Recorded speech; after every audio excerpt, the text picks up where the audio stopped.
So ito yung pork hamonado. Kakaiba yung kulay dito ng hamonado, no? Sa amin yung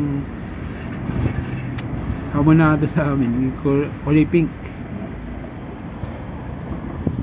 Hamonadong karne saka ano,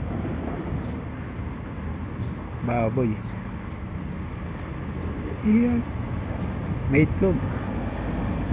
Right.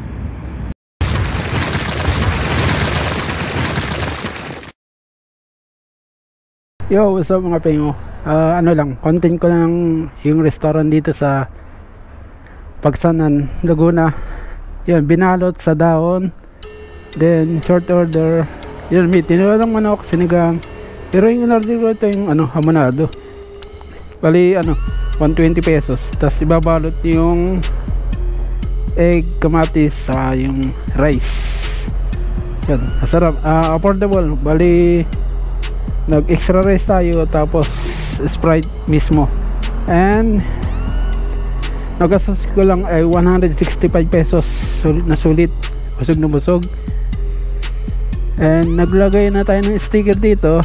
So si Sarabag Bike, iyan na yung nagdikit na sticker. Das sumunod na yung marami ano. At ito, nagdikit din tayo unang motovlog na nagdikit dito sa binalot sa daon sa Pagsanan. Alright, saka maraming mga mabibili dito mga pengo. Honeybee, ayun, suka yun, yung may CD, tas atsara yan. Alright mga pengo, wala tayong makausap. Shoutout na lang. Kala shoutout. Anong pangalan pa niya? Richard Flores. Yeah, shoutout natin sa video natin. Yan. Salamat. Naiya si sir. Ganun tayong ano, Victoria, Laguna.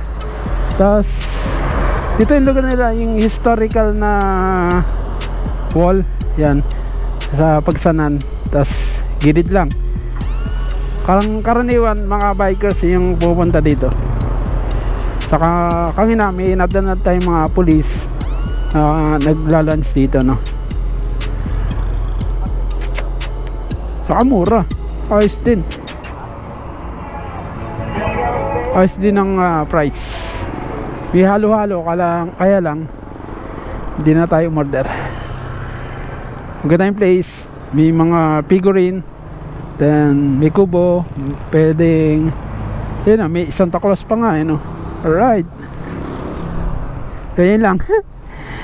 Inano ko lang, i-vlog lang natin. Yan, may ano pa nga, no? May rim ng bisikleta. Ibig sabihin, mga bikers, tuloy kayo dito sa Binalot Kabale Restaurant, binalot sa daon.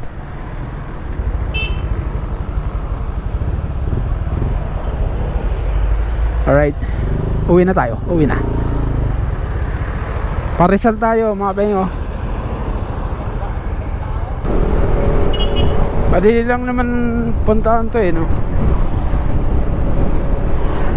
Yung may simbahan dito, yung maganda yung simbahan dun, eh. Ayun,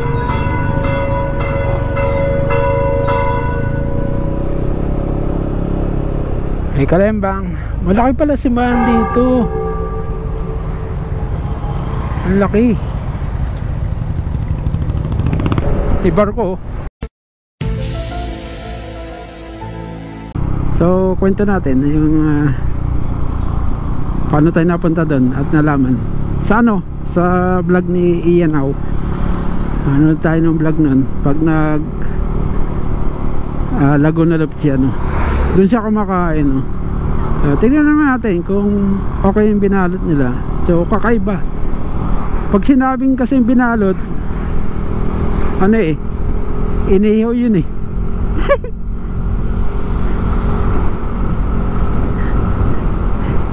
Yun na nakakain ko sa Tanay o kaya sa Lokban, Quezon.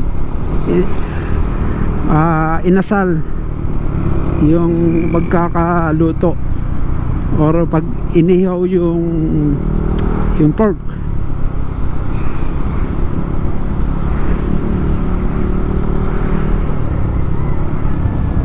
Right, kailangan ko nang umuwi sa amin kasi magpapadala pa tayo ng Maruti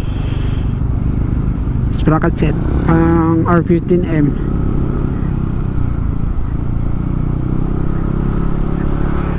Yung diskarte nila sa binalot nila, order ka ng ulam doon, halimbawa binagoongan, tapos merong hamonado katulad ng in-order natin, at ano pa, maraming pang iba. Tapos ang ibabalot pala yung rice na kasamang egg and boiled egg pala yun, boiled egg, tapos tomato, ilang. Kung gusto mo mag another kanin, ibabalot yung rice lang na extra rice.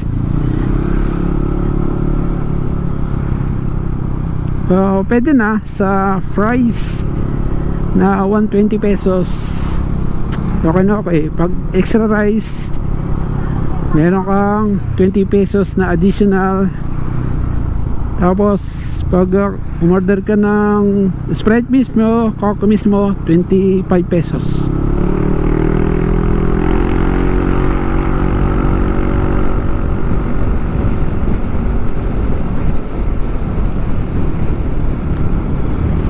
Sa akin sulit na yun, busog na ako no?